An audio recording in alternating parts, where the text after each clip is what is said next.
оқуға құштар колледж тұжырымдамасын іске асыру аясында республика көлемінде менің кітапханам тақырыбындағы бейне роликтердің конкурсы.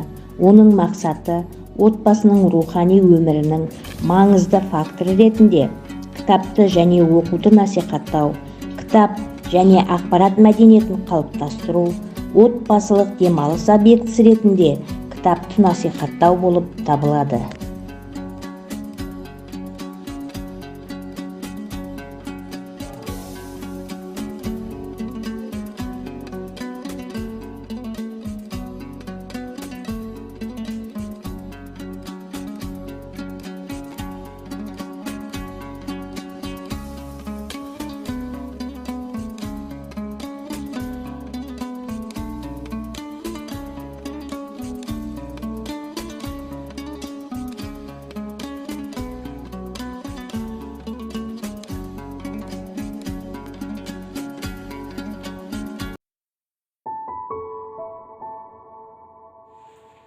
Махаббат қызық мол-жылдар.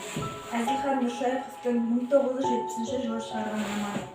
Шығарма екі жастың арасындағы махаббат туралы баяндалады. Автор соғыстан 12 мүшесі түгел болып келген жас солдаттың өмірі, ойларын жасырмай көпшілікке паш етілді. Оның 33-ші аудиосында өзін гүлге толған баққа отырғандай сезінуі, қыздардың тастай қылып өрілген бұрымдарына көз салуы, достарын өз махаббатын табуы, болашағына жол ашып, өз жолын табуы тағы да баяндалады.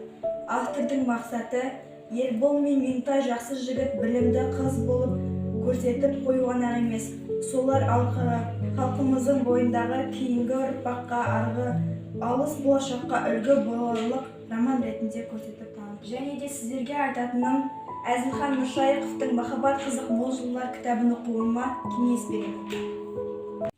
Білмеймін. Біздің қолымызда бақытты болуға қажеттінің бәрі бар. Бірақ бізден өткен бақытсыз адам жоқ. Әлдене жетіспейді де тұрады. Мен айналама қарап ой түйдім. Біздің уысымыздан шығып кеткен құндылықтың бірі кітап екеніне анық көзім жетті. Өйткені соңғы 10-20 жылда кітап біткеннің бәрін мына екі қолыммен өзім өртедім. Қазір нық сеніммен айта аламын. Маған жетіспейтін бір кем дүниені толықтыратын кітап екен. Тек қана кітап көмектесе алатын сияқты. Деп айтқан америкалық жазушы Рэй Дуглас Брэдбери Фаренгейт бойынша 451 градус туындысын 1951 жылы жарық көрген екен. Ол осы қазіргі заманның бір өткі тақырыптарының бірін сол кезде қозғаған.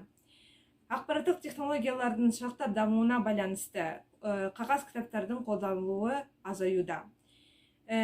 Оқуға құштар колледжі акциясына қатысу арқылы біз бұл жағдаятты түзей аламыз. Қалайша, біздің кітапханамыздан жаңадан келген оқулықтарды, одан да өзге оқулықтарды, өзіңіздің ұнататын жанрдағы оқулықтарды алып оқысаңыз болады. Мен сияқты, біздер сияқты, осындай Рэй Брэдбери сияқты жазушылардың оқулықтарымен таныс болыңыздар. Бірге оқып үйренейік. Мен Қостанай педагогикалық колледжінің қабырғасында өте көп кітаптар оқыдым. Алайда маған ұнағаны Мұхтар Әуезовтің Абай жолы шығармасы болды. 4 томнан тұратын кітапта қазақ ұлтының ұлы жазушысы, ақыны, ағартушысы және аудармашысы Абай Құнанбаев жайлы айтылып кеткен. Бұл кітапта Мұхтар Әуезов Абай Құнанбаевтың өмірі жайлы, оның өмірінің басынан соңына қалай осы қазақ ұлтының ұлы жазушысы, ұлы ақыны дәрежесіне жеткен жайлы жазылған. Кітапты 15 жасар капитан Жюль Верн жазған. Бұл кісі француз жазушысы және ғылыми фантастика жанрының классика, географ Жюль Верн. Ол 1828 жылы және 1905 жылы Францияның Нан қаласында дүниеге келген.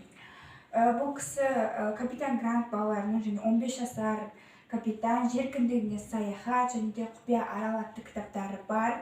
Және де бұл кісі юнеско статистикаға сүйенсек, Жюль Верннің кітаптары Агата Кристинаның және детективтер және аудармалар саны бойынша 2-ші орында екен. Оның жазған романдары желісімен 200-ден астам фильм түсірілген.